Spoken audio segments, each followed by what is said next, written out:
The air was thick. Dr. Alara Vance could taste the millennia, the taste of limestone, of dust, of dry sweat, and something like ionized metal. She was 30 meters deep beneath the Al-Aqsa complex, also known as the Temple Mount, in a newly rediscovered service tunnel. This was nothing like the polished tourist tunnels by the Western Wall. This place was tight, raw, and forbidden. Every breath felt like a trespass. Every sound was a political risk. The ground-penetrating radar emitted a steady, dull beep, the only permissible sound. Keenan Al-Jamil, her colleague from the Antiquities Authority, watched the screen with a practiced impassivity. It was a skill he had perfected after years of working at the planet's most flammable flashpoint. They weren't here to excavate. They were here for a much duller reason. Structural stability. Heavy winter rains had caused subsidence in the Muslim quarter above, and the Waqf authorities, in a rare move of cooperation, had allowed a joint engineering team in to check the foundations. That was the official cover. The truth was, both the Israel Antiquities Authority, IAA, and the Waqf were terrified something would collapse. Alara pointed to the screen. The radar signal. It was uneven. An anomaly. An anomaly here could start a war. Keenan wiped the sweat from his brow. He whispered, not out of fear of being overheard, but because the air was so heavy it compressed your voice. He said, "It's a void, a chamber. It shouldn't be there. According to all Herodian maps, behind this wall should be solid bedrock." Alara signaled the engineering crew. She needed a visual. They couldn't drill. They couldn't chisel. Any physical alteration would be a treaty violation, a desecration. Instead, they used a fiber optic endoscope, feeding it through a tiny natural fissure. A crack Alara was certain was not natural at all. The laptop screen flickered to life. Static. Then it focused. It was a room. A small, dry, carefully hewn alcove, and in the center on a low stone pedestal was an object. It wasn't pottery. It wasn't leather. It was metal, a bronze cylinder, greenish-gray with patina, but perfectly intact. Keenan switched off the scanner. He looked at Alara. For the first time all day, his professional mask was gone. It was replaced by something. Fear. They came back that night. No engineering team, no paperwork, no official permission. Just Alara, Keenan, and one technician they trusted with their lives. They told the security patrol it was an emergency stress test. They lied. They used a specialized robotic arm to feed through the fissure. The monitor showed the metal pincers closing slowly on the cylinder. They all held their breath.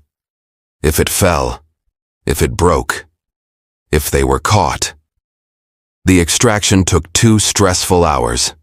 The cylinder was heavier than it looked. They brought it to Keenan's secure lab, a room deep beneath the Rockefeller Museum, a neutral holdover from the British mandate.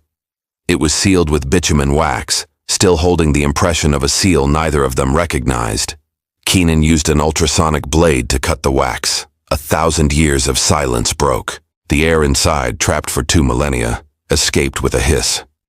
It smelled of decayed cedar and ozone. Inside was not one scroll, but several. But there was a primary scroll, tightly wound and perfectly preserved. It wasn't papyrus.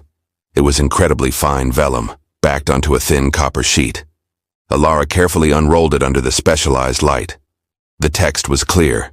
The hand of a master scribe. It was a mix of Imperial Aramaic and technical Hebrew. Keenan began to translate, his voice flat, trying to hide the shock.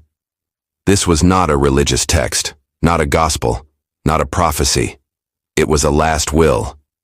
A will detailing the absolute stewardship of the Temple Mount. But it didn't grant stewardship to the priesthood. It didn't grant it to King Herod. It didn't grant it to a Roman governor. Alara read on, her finger tracing the digital copy. The room went cold. The scroll granted permanent stewardship to a group called the Custodian Conclave. Keenan stopped. He looked up. Alara kept reading. The scroll listed the names of the founding members. The names. That was the terrible part. Alara recognized one, an ancient version of a prominent Jewish family who claimed historical rights to the area. Keenan recognized another, a clear ancestor of a powerful Muslim family who now held a key position in the Waqf. And there was a third, a Greek name, linked to a Christian family that still managed key properties in the old city. This was a bomb. Kenan backed away from the table, his face white. He said, his voice cracking, "They will burn the city for this." Alara wasn't looking at him. She was looking back at the bronze cylinder. She said, "Kenan, it's worse." He turned. She pointed inside. The cylinder has a false bottom. Beneath where the main scroll lay, there was another compartment filled with smaller leather-bound rolls. And beneath them, not paper, thin metal plates, etched plates. The subterranean safe room was suffocating. The silence that followed the discovery of the false bottom was heavier than the tons of limestone above them. The political bomb from the first scroll still lay on the table, but it now seemed like just a detonator. The real weapon perhaps lay in these smaller rolls. Kenan al-Jamil put on fresh gloves. His hands were shaking. It was the conflict between a scientist's training and the revulsion of a man of faith. Alara Vance was the opposite. Her eyes were bright, a fierce curiosity overriding all caution. This was science. This was raw truth, whatever its shape. She said, "We have to keep going, Kenan, now. We can't stop halfway." Kenan didn't answer. He carefully lifted the first small vellum scroll. It was better preserved, seemingly made of a finer calfskin, and the writing was different. It wasn't administrative Aramaic. It was Koine Greek, the common language of the street and philosophy at the time, but interspersed with ancient Hebrew terms Kenan had only ever seen in ritualistic texts. They began to translate. The initial scrolls seemed to be prayers, familiar psalms. But then Kenan paused on a passage. He read it again and again. His voice was dry. "Alara, look at this, what they call the temple." She looked at the digital copy. The name they used for the temple wasn't the abode of God. They called it the resonator. Alara felt a chill. It was a technical term, a term from physics. Kenan kept translating, faster now. The scrolls began to reveal a different picture. They weren't mainstream texts. They were the records of the custodian conclave itself, mentioned in the political document. They called themselves keepers, but not in a religious sense. They were maintainers. The texts described familiar figures, but in unrecognizable roles. The text described Moses not as a lawgiver, but as the tuner, who recalibrated the frequency of the ark. After it became misaligned, everything revolved around physics, acoustics, vibration, geologic energy lines. They read about the rituals. The choral prayers in the temple weren't for worship, they were instructions. The choirs were trained to sing at specific frequencies. The text described how these frequencies, amplified by the temple's architecture, could create harmony in the minds of the pilgrims. It could heal. It could bring peace. Or, Alara pointed to a passage, it could create discord, a psychological weapon, a way to control crowds, induce fear or fanaticism. Kenan recoiled, nearly dropping his tablet. "This is blasphemy on the highest level," he said. "They aren't talking about God. They never mention a personal deity. They only speak of the principle, the source, the sound. They've turned religion into a physics equation," Alara said, her voice filled with awe. "Kenan, this isn't just blasphemy, it's heresy. It explains why this text was hidden." Kenan nodded, the full picture finally clicking into place. The conclave, the group from the first text, wasn't just managing property. They were protecting a second layer of knowledge, a dangerous one. He turned to the last scroll. This one was different. It wasn't philosophy. It was a chronicle. It described a conflict, a purge. The Orthodox priests, the ones who believed in a personal Yahweh, had discovered the keeper's activities. They called it sorcery, human arrogance trying to control the power of God. There had been a secret war fought in the very hallways of the temple. The keepers were hunted, killed, their texts burned. They had lost. The religions we know today, Alara said, they were built on the victory of the priests. They stripped out all the technical aspects, all the mechanics, and left only the faith. Kenan looked at the original political document. And they hid this legal will with their theological texts. They bound them together. They were saying, "You can't have our land without our philosophy." And they wanted this knowledge to be found all at once. They both fell silent. They understood they were holding the origin of the greatest schism in human history, a truth that could unite all three Abrahamic faiths, not in peace, but in a shared goal. To silence them, Keenan said. The political bomb would have burned the city. But this will burn the world. Alara took a deep breath. She forced herself back into her scientific calm. She looked at the empty bronze cylinder. Then she looked at the thin metal plates still resting at the bottom, the ones they hadn't touched. She said, "They burned the Keeper's texts, but they hid these. Why?" Keenan looked at her, uncomprehending. Alara picked up one of the thin plates. It was surprisingly heavy. It was etched, not with letters, but with diagrams, schematics, complex geometries. Alara turned on the projector, blowing up the image of the plate onto the lab wall.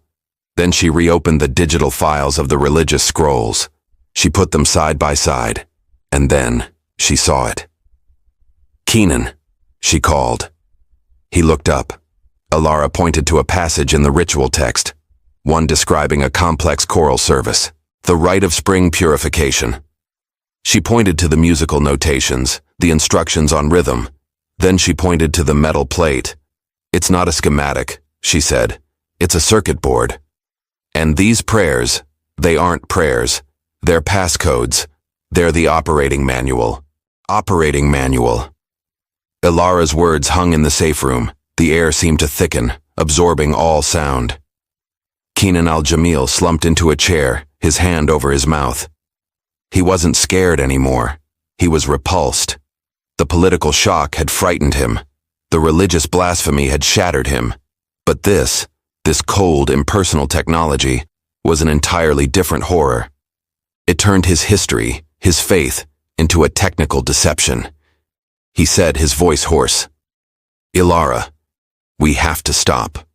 We have to burn these, seal this room and never come back." Ilara cut him off, her voice sharp as steel, devoid of emotion. "No, we have to know everything." She had switched into scientist mode. Emotion was locked away. Only analysis remained. She removed all the thin metal plates. There were 12, all identical in size, made of a gold-silver alloy she didn't recognize. They weren't tarnished. They weren't corroded. They looked as if they had been etched yesterday. She arranged them on the analysis table, in an order marked by small symbols in the corners. They fit together like a puzzle. When all 12 plates were in place, they formed a complex, circular map. Keenan backed away, his revulsion growing, unable to touch them. He recognized the lines. It's not a map of the city, it's a schematic, a circuit board of the foundations below. Ilara, completely ignoring his state, pointed to the center. "There, that's the temple's location." "Yes," she said, "but look at what it connects to. The etched lines, the circuits, weren't just contained within the temple complex. They radiated outward, in perfect straight lines, to specific points in the old city. The circuits ran along minor geological fault lines," Ilara said, her voice full of cold discovery. "They weren't fighting the geology, they were using it. They are drawing power from the fault lines themselves. They were tapping the earth itself." Keenan retreated further. He asked, "Energy for what? To heal? To create harmony?" Ilara didn't look at him. She was busy cross-referencing the ritual texts, the operating codes, with the specific pathways on the metal schematic. She found a passage, one they had previously skipped because it was too bizarre. It described a ritual not performed by choirs. It was called the Silence of the Ark. It didn't involve sound. It involved focus. Something about aligning the core. Ilara ran a simulation. She skipped the harmony rituals. She went straight for the threat. She input the mathematical instructions from the Silence of the Ark into her computer model, linking them to the geological map she had just scanned. She hit enter. Instantly, The model on the screen changed. It wasn't a blooming flower. It was a convulsion. All the energy lines on the geological map began to converge. They didn't radiate out. They were drawn inward, from every fault line, and focused on a single point. The center of the map. The place known, in Solomon's Temple, as the Holy of Holies. Alara and Keenan watched the screen in horrified silence. The energy wasn't being created. It was being drawn and focused. The calculated energy levels on the screen skyrocketed. The numbers exceeded all limits, turning into a string of meaningless symbols. The computer's fans whined, trying to process an impossible calculation. Then, silence. The simulation crashed. The screen went black. The room was suddenly too quiet. Alara stumbled back from the desk. She was gasping for air. Keenan whispered, "My God, it wasn't a healing machine." Alara shook her head, the full truth finally landing. "It's not a resonator. It's a capacitor. A planetary scale capacitor.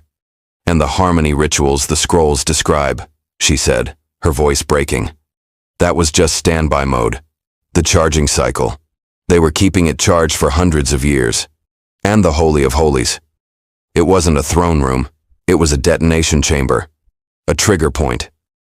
Keenan looked at her, his face a mask of dawning horror. He asked, "Trigger what, Alara? For what?"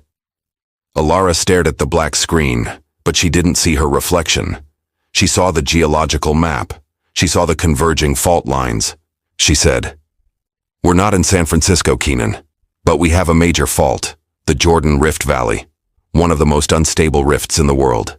She looked up at him, her eyes wide with the terrible truth of the discovery. It wasn't a psychological weapon. It was a geophysical weapon. They built an earthquake trigger. They built an earthquake trigger. The silence that followed Alara's statement was more terrifying than the whine of the crashed computer. In the oppressive safe room, the two archaeologists were no longer scientists or historians. They were witnesses to a secret that could end the world. Keenan al-Jamil was the one who broke the silence. He didn't speak. He laughed, a dry, fractured, desperate sound. "An earthquake trigger," he said. "Of course, why not? The political bomb wasn't enough. The religious bomb wasn't enough. We had to have a literal doomsday weapon." He looked at Alara, his eyes red. "You were wrong. I was wrong. We were all wrong. This isn't a will. It's not a philosophy. It's a suicide note." Alara wasn't laughing. She was staring at the black computer screen. Her cold focus was gone, replaced by a dawning, terrible realization. She said, her voice barely a whisper, "Keenan, they didn't hide it because they were being hunted. They hid it because they failed." He looked at her, uncomprehending. She continued, "They couldn't control it. They built a machine they couldn't turn off. This machine?" Alara pointed to the metal plates on the table. "It doesn't have an off switch. The religious scrolls, the harmony mode. That wasn't a charging cycle. It was a desperate attempt to keep it stable. And when they were purged, when the choir stopped singing, no one was keeping it stable anymore." Keenan froze. He understood. For 2,000 years, this machine has been slowly, uncontrollably building a charge. It's been absorbing every vibration, every conflict, every prayer, every explosion above. It was near. A sound cut in, a new sound, not from their computers, not from their entrance. It came from above. A whine, then a pause, a steady mechanical whine. Keenan looked up at the stone ceiling. "What is that?" Alara listened. Her heart stopped. "It's a drill. A diamond bit, core sampling drill. Someone else, was looking for this room." Keenan panicked. He lunged for the bronze cylinder. He had to destroy it, burn the scrolls, smash the plates. Alara grabbed his arm. "Stop! We have to destroy it," he yelled. "They're coming." "No," Alara shouted back. "The machine is the mountain. Destroying this will kill us all." The drilling stopped. A heavy silence. Then, a muffled voice from above. "Signal stable. We found it. Send down the thermal lance." They didn't have time. This wasn't an archaeological team. This was a military group. Keenan looked at Alara. The desperation in his eyes was replaced by a cold acceptance. He asked, "Alara, how do we trigger it?" She looked at him in horror. "No. Keenan, we can't." He shook his head. "Not the whole thing. Just a part. Can we seal this room? Can we bury it right now?" Alara understood. She turned back to her laptop, trying to reboot the crashed simulation. It was dead. The piercing shriek of a thermal lance began to sound from the ceiling. They had minutes, maybe less. Alara looked at the metal map. She looked at the fault lines. She said, "We can't trigger it, but we can overload it. Just one small part. The seismic scanner. We brought the seismic scanner." Keenan dove for their equipment pile. He pulled out the seismic scanner, a device they used to check rock stability. Alara snatched it from him. She flipped it over, opening the control panel. She started tuning the frequency, pushing it far beyond its safety limits, turning it from a scanning tool into a crude sonic weapon. She said, "I need you to place this on that fissure."